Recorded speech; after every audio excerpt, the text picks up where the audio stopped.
Assalamu alaikum, welcome back.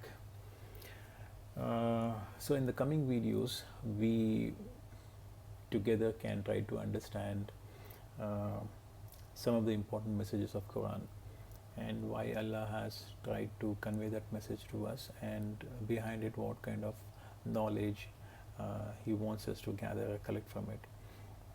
So to start with, it will be ideal, I think, to start talking about Adam alayhi salam, our father.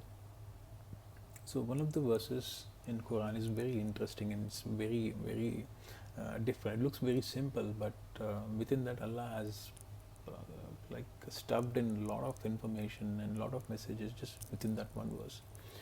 So the verse 19 from chapter 7 heights, where Allah tells Adam alayhi salam, "O Adam, dwell in paradise with your wife." I'm just giving the basic translation of it. "O Adam, dwell in paradise with your wife, eat from wherever you can, but do not approach this tree, otherwise you will be among the wrongdoers." Like 4 pieces of it. What we need to understand from this is the message is very clear. Like Allah told Adam not to eat apple, but He never mentioned the apple. Apple is what isn't mentioned in the Bible. But in Quran, it's not about the fruit, it's about the tree. But going back to the first piece of that sentence, Allah says to Adam, dwell in paradise with your wife. He addresses Hawa salam as Adam alayhi salam's wife with a lot of respect, and he did not mention your partner or your companion. And obviously, before Islam, there was no factor of nikah. People had different kind of relationship and engagement, a different way of getting married to each other. But these were the first 2 people we know about it. And the first was about talking about Adam alayhi salam. Allah identifies or addresses our mother Hawa salam as his wife. So this is something very special and unique. That is why we need to focus on each and every element of Quran, like what is Allah trying to say in this very small statement. The focus eventually goes to the fruit and the tree, but people forget what Allah is trying to say in the beginning and how He's addressing Hawa salam in that message. The other piece is He says, eat from wherever you can. That also means that Adam alayhi salam and Hawa salam, during their presence in paradise, obviously they were living in paradise. It's mentioned in the Quran that from the paradise, dwell in the paradise and eat from wherever you can. That means they were also eating food at that time. There was like different people had different ideas that Adam alayhi salam was punished and they were sent to earth, and when they reached earth, they started feeling hunger. So which is not true. And they used to eat even before that in paradise. That's the message. They were living in there happily and they were having food. Number 3 was, do not approach this tree. Allah did not say that do not eat this fruit. He says do not approach this tree, do not even go near to the tree. That's the message, right? And He points the tree. He's very clear about giving a direction that this is where the problem is, but do not go near to it. Two-way of guidance, right?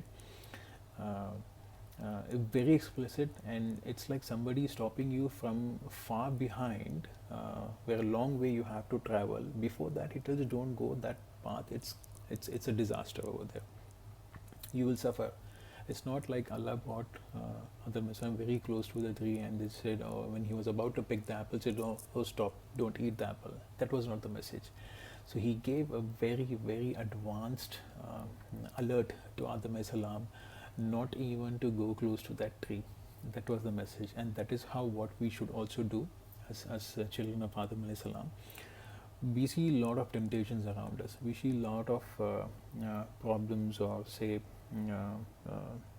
bad deeds, possibility of doing a bad deeds around us. We need to refrain ourselves in that way by not taking that path. Very basic thing is, when we bring TV inside our house, that means there's no escape from it, right? So you're bringing the apple inside your house and then you are getting tempted to eat it every day. Allah's message was, do not even go near the tree. So that is how we kind of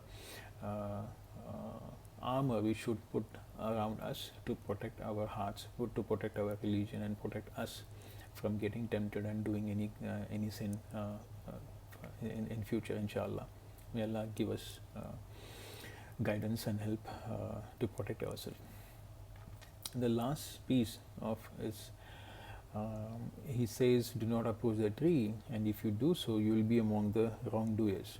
And that means Allah also gives Adam alayhi salam an option, a choice to go near the tree and or to not approach the tree, and also gives us a message like, if you do so, then you will be among the wrongdoers. He is also telling him what will happen if you do it, right?